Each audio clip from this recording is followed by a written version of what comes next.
17 mwezi wa 7 2023, 67 million was paid to an advocate for defending the county in Environment and Land Court, case number 176 of 2021, where a fee note of 100 million was raised against an individual who sued the county for not shortlisting him as a traffic marshal. Mnasikia hii drama kweli, hii ni comedy. This is comedy. Imagine 67 million Kenya shillings was paid to an advocate just for defending the county for not shortlisting a person as a traffic marshal who is going to earn 18,000 to 20,000 Kenya shillings per month. Why did the governor pay 67 million Kenya shillings? Why couldn't he use this money to employ more traffic marshals? And the fee note that was raised was 100 million to represent that one person whose name did not appear in the shortlisting. It was not shortlisted. You pay 67 million. Madness. On 17th the same month, mwezi wa 7, a further 50 million was paid to an advocate for defending the county in a matter where a fee note of 129 million was raised for unknown reason. Imagine the case has not been stated. Hiyo ni kesi hewa ama air. But he paid 50 million to the advocate. In the Environment and Land Court, case number 379 of 2018. Unknown. But they decided to fix a case number. But there is no case in such a situation. F, despite the county having a whooping, that is number 2, despite the county having a whooping 832 cases, this is where now there is serious fraud. The county had 832 cases.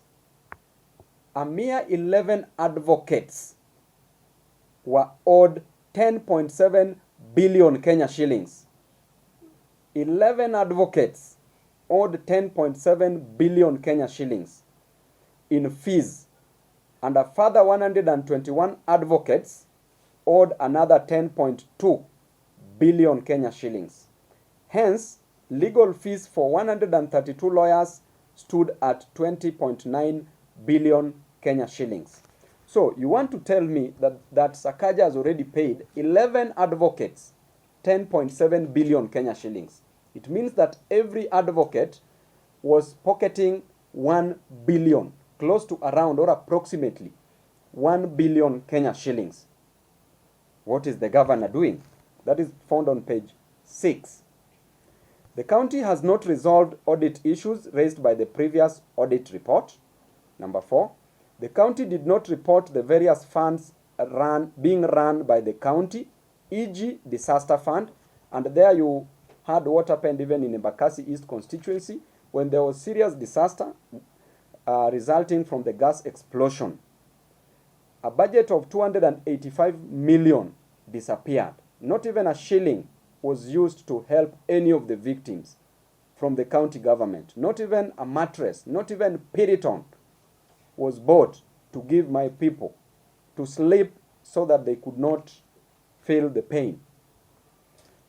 Despite withdrawing, that is number 5, despite withdrawing 30.5 billion from the county revenue fund, no reports were filed with the Office of the Auditor General.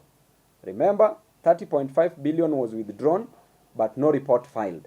That is on page 7 of the report.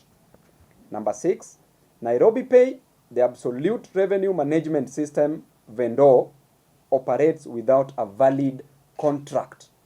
I did talk to the majority leader of the county assembly, Mheshimiwa Imwatok, and he said that on Tuesday next week they will table a report on the same, and that the report says that was written in Mombasa, that there was a recommendation from the committee.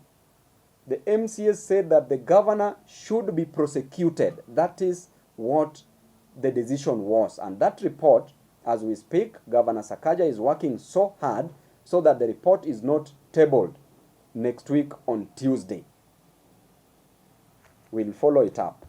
Number 7, payment for roads and civil works amounting to 567 million was not supported by any document, which means that 567 million for roads was paid but not supported. So members of the press and Nairobians, have you seen those roads being constructed? According to the last report, the analysis showed that the amount of money that was spent was only 400 million.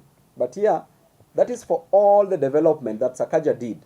The first development that he claimed to have done was about the school feeding program, that he spent 200 million Kenya shillings.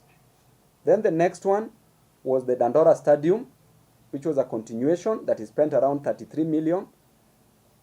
Then the rest of the money, which was around 167 million, went to roads. But here we are being told 567 million went to roads. So where is the money for these roads? That's on page 8.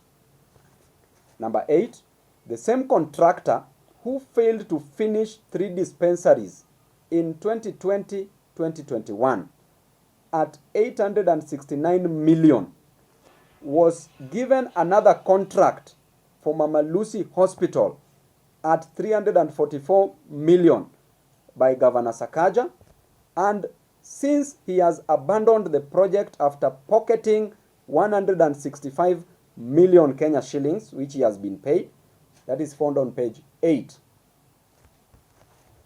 Number 9, an amount of 32 million Kenya shillings was given to fictitious 683 beneficiaries. Hiyo ni hewa, 32 million ilienda kwa hewa, stolen. That is on page 11 of the report.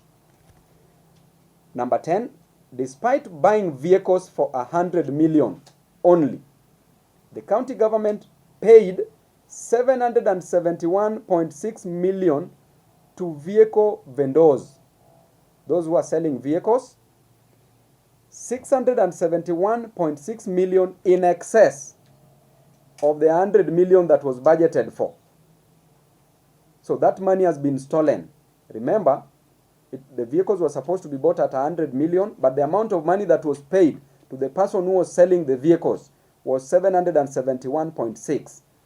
Therefore, 671.6 million has been stolen, found on page 12 of the report. Number 11, despite the law requiring that salaries don't pass 35% of total revenue, the county paid 37% of 30.5 billion, blatantly breaching the law. Number 12, incompetence and deals facilitated double payment of leave allowance of 15.4 million to 178 favored county staffs, found on page 13 of the report.